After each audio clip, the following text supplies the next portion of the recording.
மதுரையில் துணை முதல்வர் உதயநிதி ஸ்டாலின் பிறந்தநாளை முன்னிட்டு நடத்தப்பட்ட மாநில அளவிலான மகளிர் கபடி போட்டியில் நெல்லை அணி முதல் பரிசை தட்டி சென்றது.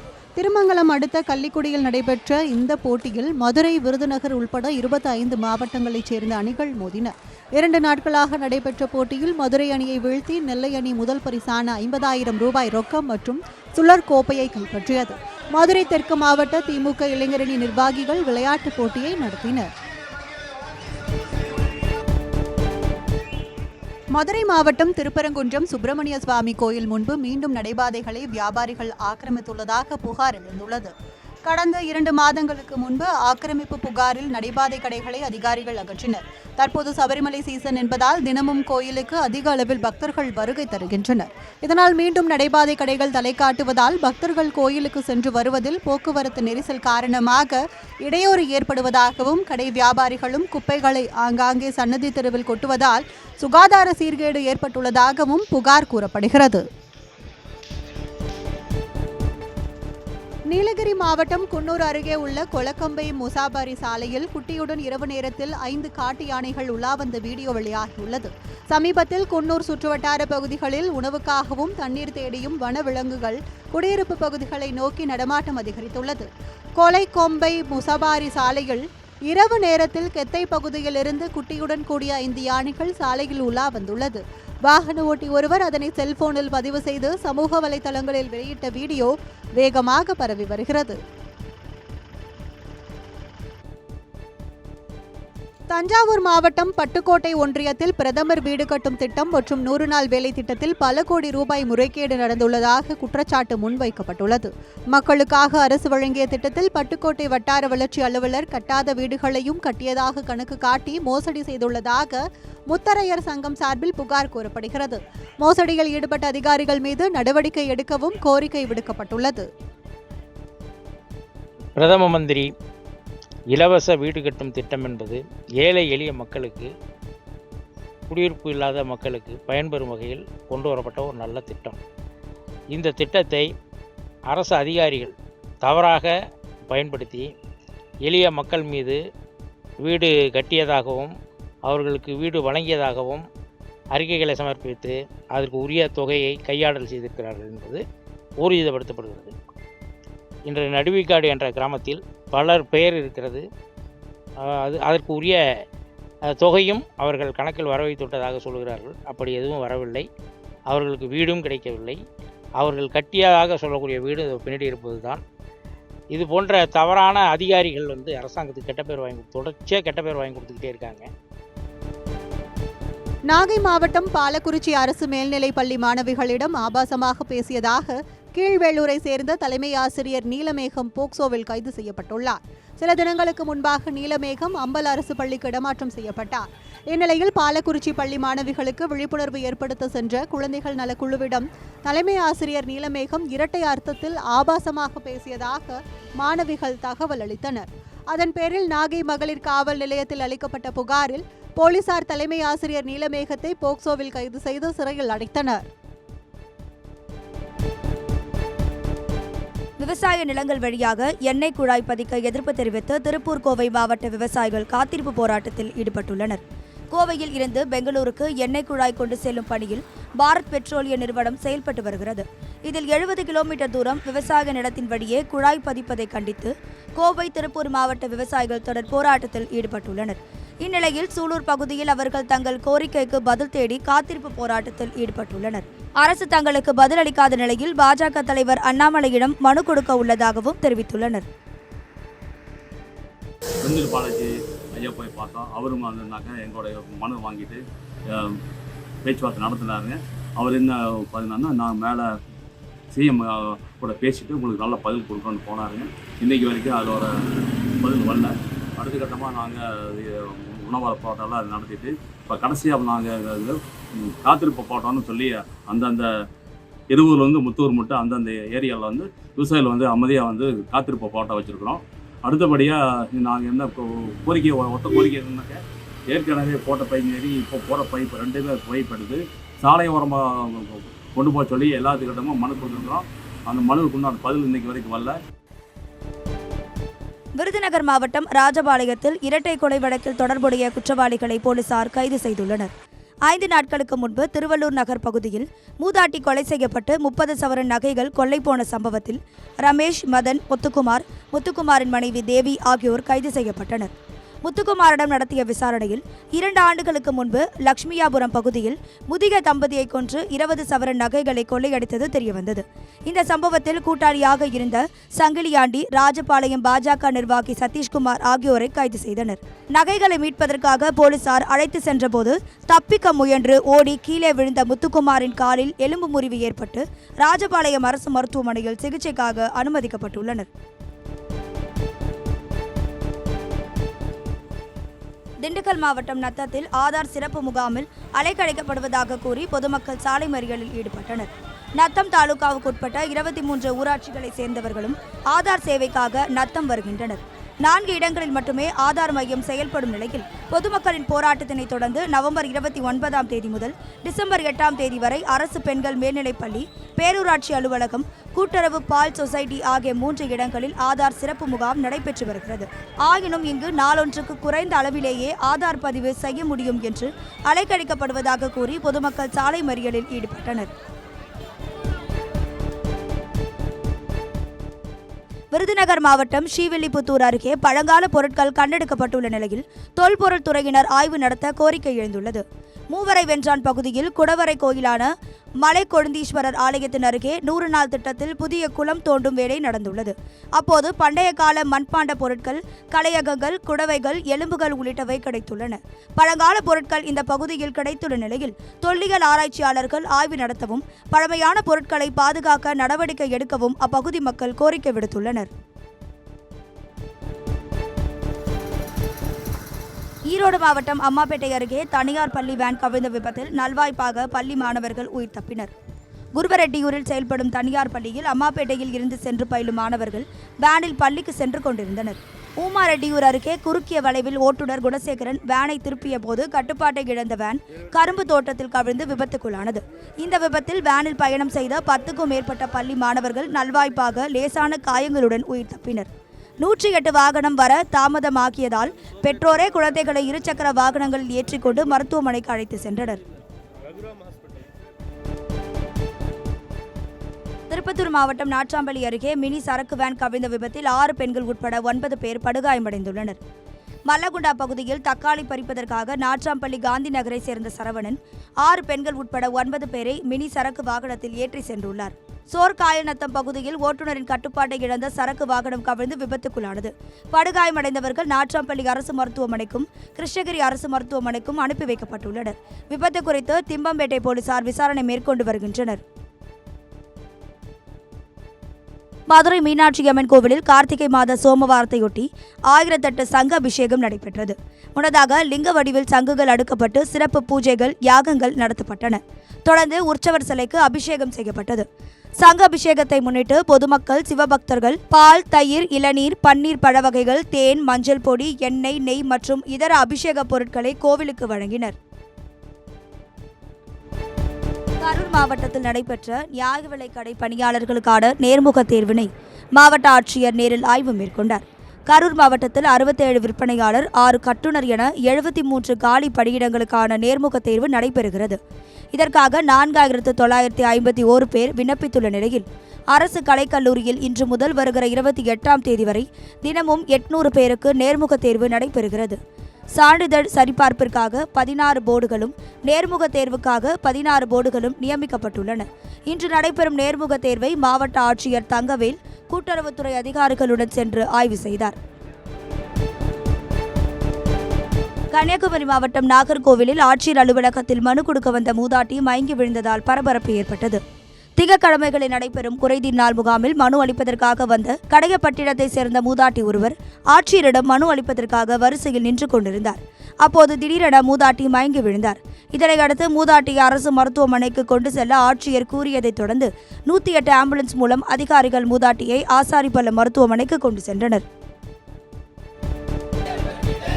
பெரம்பலூர் மாவட்டத்தில் புதிதாக சிஎன்ஜி ஆட்டோக்களுக்கு பெர்மிட் வழங்குவதை கைவிட வலியுறுத்தி CITU ஆட்டோ தொழிற்சங்கத்தினர் ஆட்சியரகம் முன்பாக ஆட்டோக்களை நிறுத்தி போராட்டத்தில் ஈடுபட்டனர். ஏற்கனவே இயங்கி வரும் ஆட்டோக்களை சிஎன்ஜி ஆட்டோக்களாக மாற்றம் செய்து மானியம் வழங்கிட வேண்டும் உள்ளிட்ட கோரிக்கைகளை முழக்கங்களாக எழுப்பினர். நிறைவாக மக்கள் குறைதீர் நாள் கூட்டத்தில் ஆட்சியரை சந்தித்து மனுவினை வழங்கினர். சங்கத்தின் நிர்வாகிகள் ரங்கநாதன், அகஸ்டின், செல்லதுரை உள்ளிட்ட 100க்கும் மேற்பட்ட ஆட்டோ ஓட்டுநர்கள் பலரும் போராட்டத்தில் கலந்து கொண்டனர். அரியலூர் மாவட்டம் ஆண்டிமடம் அருகே விளந்தை அரசு மேல்நிலைப்பள்ளி வளாகத்தில் உலக எய்ட்ஸ் விழிப்புணர்வு தினத்தை முன்னிட்டு விழிப்புணர்வு பேரணி நடைபெற்றது. ரீட் தொண்டு நிறுவன நிர்வாகி வீடு செல்வம் தலைமையில் நடந்த பேரணியை ஆண்டிமடம் காவல் ஆய்வாளர் நடராஜ் கொடியசைத்து தொடங்கி வைத்தார். முக்கிய வீதிகள் வழியாக சென்ற பேரணியில் 200க்கும் மேற்பட்ட மாணவர்கள் பங்கேற்று கைகளில் விழிப்புணர்வு பதாகைகளை ஏந்தி சென்றனர். பேரணி மீண்டும் பள்ளியில் முடிவடைந்தது. அரக்கோணத்தில் நடைபெற்ற பார்வை மாற்றுத்திறனாளிகளுக்கான மாநில அளவிலான கைப்பந்து போட்டியில் கள்ளக்குறிச்சி மற்றும் தஞ்சாவூர் அணிகள் முதலிடத்தை பிடித்தன. தணிகை போலூர் பகுதியில் இயங்கி வரும் தனியார் மகளிர் கல்லூரி வளாகத்தில் பகல் இரவு ஆட்டமாக நடைபெற்ற போட்டியில் ராணிப்பேட்டை, வேலூர் உள்பட 13 மாவட்டங்களைச் சேர்ந்த 200க்கும் மேற்பட்ட வீரர் வீராங்கனைகள் கலந்து கொண்டு விளையாடினர். பெண்கள் பிரிவில் கள்ளக்குறிச்சி அணியும் ஆண்கள் பிரிவில் தஞ்சாவூர் அணியும் முதலிடத்தை பிடித்தன. வெற்றி பெற்ற வீரர் வீராங்கனைகளுக்கு ரொக்க பரிசு, கோப்பை மற்றும் சான்றிதழ்கள் வழங்கப்பட்டது. பணி நிரந்தரம் செய்யக்கோரி பகுதி நேர ஆசிரியர்கள் சங்கங்களின் சார்பில் ராமநாதபுரம் மாவட்ட ஆட்சியர் அலுவலக நுழைவு வாயிலில் ஆர்ப்பாட்டம் நடைபெற்றது. தமிழக அரசு பள்ளிகளில் ஆசிரியர் பற்றாக்குறையை சமாளிக்க 12,000க்கும் மேற்பட்ட பகுதி நேர ஆசிரியர்கள் மாதம் 10,000 ரூபாய் தொகுப்பூதியத்தில் பணி நியமனம் செய்யப்பட்டுள்ளனர். திமுக தனது தேர்தல் வாக்குறுதியில் பகுதி நேர ஆசிரியர்களை நியமனம் செய்வதாக அறிவித்துள்ளது. ஆனால் ஆட்சியில் அமர்ந்த பிறகு தேர்தல் வாக்குறுதியை நிறைவேற்ற தவறிய நிலையில் உடனடியாக பகுதி நேர ஆசிரியர்கள் அனைவரையும் பணி நிரந்தரம் செய்ய வேண்டும் என்று ஆர்ப்பாட்டத்தில் ஈடுபட்டவர்கள் கோஷம் எழுப்பினர்.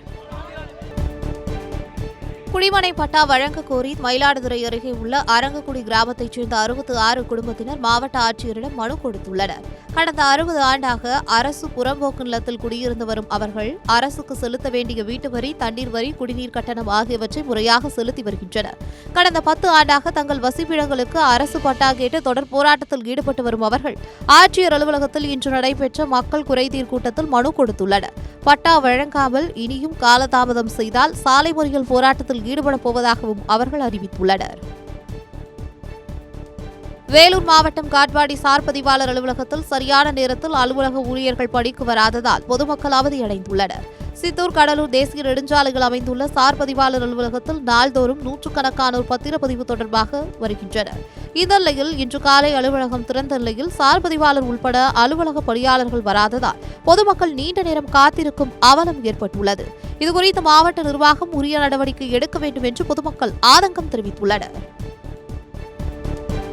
தஞ்சாவூர் மாவட்டம் நாஞ்சிக்கோட்டை ஊராட்சியை தஞ்சாவூர் மாநகராட்சியுடன் இணைக்கக்கூடாது என்று கோரி நாஞ்சிக்கோட்டை பகுதியைச் சேர்ந்த சுமார் 200க்கும் மேற்பட்ட பெண்கள் மாவட்ட ஆட்சியரிடம் மனு வழங்கியுள்ளனர். மாநகராட்சியுடன் இணைக்கப்பட்டால் 100 நாள் வேலை திட்டம் கிடைக்காது எனவும், குடிநீர் வரி, சொத்து வரி உள்ளிட்டவை அதிகரிக்கும் என்பதால் விவசாயம் மற்றும் கூலி வேலை செய்து வரும் கிராம மக்கள் இணைப்புக்கு எதிர்ப்பு தெரிவித்து வருகின்றனர். தங்களின் வாழ்வாதாரத்தை மனதில் கொண்டு நாஞ்சிக்கோட்டை ஊராட்சியை மாநகராட்சியுடன் இணைக்கும் திட்டத்தை ரத்து செய்ய வேண்டும் என்றும் மனுவில் கூறியுள்ளனர்.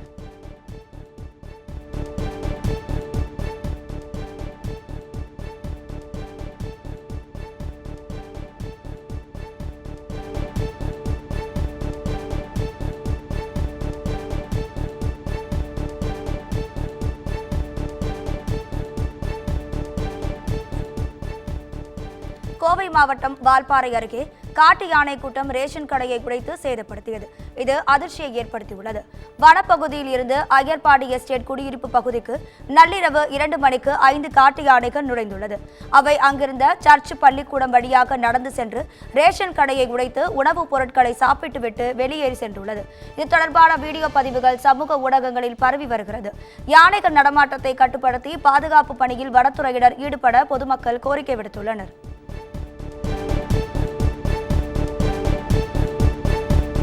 கோவையில் பரோட்டா சாப்பிட்ட மருத்துவ மாணவி உயிரிழந்த சம்பவம் அதிர்ச்சியை ஏற்படுத்தியுள்ளது. கவுண்டம்பாளையத்தைச் சேர்ந்த கீர்த்தனா என்பவர் ஈச்சனாரியில் உள்ள தனியார் மருத்துவக் கல்லூரியில் 2ஆம் ஆண்டு மருத்துவம் படித்து வந்துள்ளார். விடுதியில் இருந்து கடந்த வெள்ளிக்கிழமை வீட்டுக்கு வந்த கீர்த்தனா சனிக்கிழமை இரவு பரோட்டா சாப்பிட்டுள்ளார். நேற்று காலை அவர் உடலில் அசைவற்று கிடந்ததால் மருத்துவமனைக்கு கொண்டு சென்ற போது பரிசோதித்த மருத்துவர்கள் அவர் ஏற்கனவே உயிரிழந்து விட்டதாக தெரிவித்துள்ளனர்.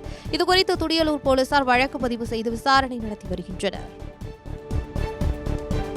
ஈரோட்டில் திரைப்பட நடிகை சில்க் ஸ்மிதாவின் 65வது பிறந்த நாளை ரசிகர்கள் கொண்டாடி மகிழ்ந்துள்ளனர். அகில்மேடு பகுதியில் சில்க் ஸ்மிதாவின் படத்திற்கு தீவிர ரசிகர் குமார் என்பவர் மாலை அணிவித்து ரசிகர்களுடன் சேர்ந்து கேக் வெட்டி உற்சாகமாக கொண்டாடினார். பின்னர் 2025ஆம் ஆண்டிற்கான சில்க் ஸ்மிதா படத்துடன் கூடிய காலண்டரையும் ரசிகர்களுக்கு வழங்கிய அவர் தூய்மை பணியாளர்களுக்கு புத்தாடை மற்றும் உணவுகளை வழங்கி மகிழ்ச்சியை பகிர்ந்து கொண்டார். கடந்த 13 ஆண்டுகளாக சில்க் ஸ்மிதாவின் பிறந்த நாளை குமார் கொண்டாடி வருவது குறிப்பிடத்தக்கது. திருச்சி வயலூர் சாலை மற்றும் உறையூர் லிங்கநகர் பகுதியில் மணமகள் மன்றம் என்ற பெயரில் புதிதாக டாஸ்மாக் கடைகளை தமிழக அரசு திறந்துள்ளதற்கு எதிர்ப்பு தெரிவித்து அமமுக சார்பில் உறையூரில் உண்ணாவிரத போராட்டம் நடைபெற்றது. பொதுமக்களின் எதிர்ப்பை மீறி கோயில், மருத்துவமனை, குடியிருப்புகள் அதிகம் நிறைந்த பகுதிகளில் மணமகள் மன்றம் அமைக்கப்பட்டிருப்பதாக அமமுகவினர் குற்றம் சாட்டியுள்ளனர். பள்ளி மற்றும் கல்லூரிகளுக்கு செல்லாமல் வேண்டுமானாலும் இருக்கலாம், ஆனால் பொதுமக்கள் குடிக்காமல் இருக்கக்கூடாது என்ற நோக்கில் சாராய மாடல் என்ற பெயரில் இந்த அரசு செயல்படுவதாகவும் கண்டனம் தெரிவித்துள்ளனர். மாநகர் மாவட்ட செயலாளர் செந்தில்நாதன், அமைப்பு செயலாளர் சாருபாலா தொண்டைமான் உள்ளிட்ட 300க்கும் மேற்பட்டோர் உண்ணாவிரதத்தில் பங்கேற்றனர். விபத்தில் காயமடைந்தவருக்கு இழப்பீடு வழங்காததால் திண்டுக்கல் நீதிமன்ற உத்தரவின்படி அரசு பேருந்து ஜப்தி செய்யப்பட்டுள்ளது. நிலக்கோட்டை காவல் நிலைய சார்பு ஆய்வாளர் ராஜேந்திரன் 2018ஆம் ஆண்டு வாடிப்பட்டி பகுதியில் வாகனத்தில் சென்றபோது அரசு பேருந்து மோதிய விபத்தில் 2 கால்களும் முறிந்துள்ளது. இது தொடர்பான வழக்கில் 10,69,000 ரூபாய் இழப்பீடு வழங்க அரசு போக்குவரத்து கழகத்துக்கு திண்டுக்கல் நீதிமன்றம் உத்தரவிட்டுள்ளது. ஆனால் இழப்பீடு வழங்காத நிலையில் திண்டுக்கல் காமராஜர் பேருந்து நிலையத்தில் விபத்து ஏற்படுத்திய பேருந்தை வழக்கறிஞர்கள் ஜப்தி செய்து நீதிமன்றத்தில் ஒப்படைத்தனர். விபத்தில் காயமடைந்தவருக்கு இழப்பீடு வழங்காததால் திண்டுக்கல் நீதிமன்ற உத்தரவின்படி அரசு பேருந்து ஜப்தி செய்யப்பட்டுள்ளது. நிலக்கோட்டை காவல் நிலைய சார்பு ஆய்வாளர் ராஜேந்திரன் 2018ஆம் ஆண்டு வாடிப்பட்டி பகுதியில் வாகனத்தில் சென்றபோது அரசு பேருந்து மோதிய விபத்தில் 2 கால்களும் முறிந்துள்ளது. இது தொடர்பான வழக்கில் 10,69,000 ரூபாய் இழப்பீடு வழங்க அரசு போக்குவரத்து கழகத்துக்கு திண்டுக்கல் நீதிமன்றம் உத்தரவிட்டுள்ளது. ஆனால் இழப்பீடு வழங்காத நிலையில் திண்டுக்கல் காமராஜர் பேருந்து நிலையத்தில் விபத்து ஏற்படுத்திய பேருந்தை வழக்கறிஞர்கள் ஜப்தி செய்து நீதிமன்றத்தில் ஒப்படைத்தனர். நீலகிரி மாவட்டம் கோத்தகிரி அருகே உள்ள சோலூர் மட்டம் பகுதியில் குடிநீரில் கழிவுநீர் கலப்பதால் நோய் பரவும் அபாயம் உள்ளதாக கூறி அம்பேத்கர் நகரைச் சேர்ந்த பொதுமக்கள் சாலை மறியலில் ஈடுபட்டனர். சோலூர் மட்டத்தில் வசிக்கும் 600 குடும்பங்களுக்கும் அம்பேத்கர் நகரில் வசிக்கும் 60 குடும்பத்தினருக்கும் குடிநீர் ஆதாரமான ஓடையை சுத்தம் செய்து தரவும், குடிநீர் தேக்க தொட்டிக்கு மூடி அமைத்து தரவும் போராட்டத்தின் போது கோரிக்கை வைக்கப்பட்டது. சாலை மறியலில் ஈடுபட்டவர்களிடம் வருவாய்த்துறையினரும் காவல்துறையினரும் பேச்சுவார்த்தை நடத்தியதைத் தொடர்ந்து அவர்கள் கலைந்து சென்றனர். இந்த காவா தண்ணியில் இவ்வளோ குப்பை கூட இருக்குது. இந்த டேங்க் ஒன்று இருக்குது. இந்த தண்ணி வந்து அம்பேத்கர் காலனிக்கு போகுது. அதுக்கு தாண்டி ஒரு கிணறு கட்டிருக்காங்க. அந்த கிணறு வந்து ஹாஸ்பிட்டலுக்கு. இந்த சாக்கடை தண்ணி அத்தனையுமே ஹாஸ்பிட்டல் போகுது. இதுக்கு 5-6 வீடு இருக்குது. அத்தனையும் அவங்களுடைய பாத்ரூம் தண்ணியெல்லாம் எங்கே வருது? காவாய்க்கு வருது. இது எந்த அரசு அதிகாரியும் இன்னும் நடவடிக்கை இல்லை. இதுக்கு ட்ரைபல் ஏரியான்னு பார்த்தீங்கன்னா மெட்டுக்கல், பாயூர், கம்பையூர், கொடகூர் அத்தனையும் தண்ணி தான் போகுது. இந்த தண்ணியை குடிச்சிட்ட மக்கள் எப்படி என்ன பண்ணுவாங்க? காய்ச்சல், சீக்கிரம்லாம் வருது. அரசு ஆஸ்பத்திரி வரும், ஊசி போடுறாங்க. ஊசி போட்டு வாங்கிட்டு தான் உட்காந்துக்கணும். எத்தனை ஊசி வாங்குறது? நாங்கள் உடனே வந்து இதை க்ளீன் பண்ண சொல்லுங்கள். அரசு அதிகாரிகள் எந்த காவாய்க்கு தண்ணியை விட்டுருக்காங்களோ அந்த தண்ணியை மறைச்சிக்க சொல்லுங்கள். இது சம்பந்தமாக இதுக்கு முன்னாடி யார்ட்டாச்சும் கம்ப்ளைண்ட் சப்ளைட் டைரக்டாக வந்து ஒரு நாள் பிரச்சனை பண்ணி சப்ளைட் வந்து ஆய்வு பண்ணாங்க. அந்த ஆய்வு எந்த நடவடிக்கை எடுக்கவில்லை. அரசு அதிகாரி நடவடிக்கை எடுக்கவில்லை.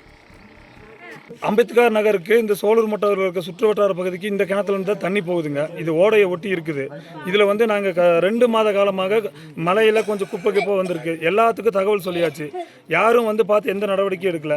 கடைசியாக 2 மாதம் ஒரு 1.5 மாதத்துக்கு முன்பு ஆர்டிஓ மேடம் இங்கே வந்திருந்தப்போ நிறுத்தி நாங்களும் காட்டியாச்சு. அவங்களும் இதுக்கு உண்டான எந்த நடவடிக்கையும் எடுக்கல. பேருக்கு கொஞ்சம் முன்னாடி மட்டும் வெட்டி சுத்தம் பண்ண மாதிரி பண்ணிட்டு போயிட்டாங்க. இது சம்மந்தமாக நாங்கள் எல்லாத்துக்கும் தெரியப்படுத்திட்டோம். எந்த நடவடிக்கையும் எடுக்கல. இப்போ மழை ஆரம்பித்தோன்னா உள்ள அட்டை வந்தனால எங்கனாலும் இறங்கி க்ளீன் பண்ண முடியதில்லை. இதுக்கு தகுந்த இயந்திரம் மூலம் ஏதோ சுத்தம் பண்ணி எங்களுக்கு குடிநீர் எந்த பிரச்சனை இல்லாமல் பண்ணி தரணும்னு கேட்டுக்கிறோம். இன்னொன்று என்னென்னு கேட்டிங்கன்னா, இது கீழே கிட்டத்தட்ட ஒரு 7-8 கிணறுகள் இருக்குது. கீழே ஒரு 50-60 வீடுகளும் ஒரு 7-8 கிராமங்களும் உள்ளது. இந்த நீரோட மூலியமாக தான் எல்லாத்துக்கும் தண்ணி போகுது. இதுக்கு நீங்கள் ஒரு நல்ல முடிவு எடுத்து தர மாதிரி கேட்டுக்கொள்கிறோம்.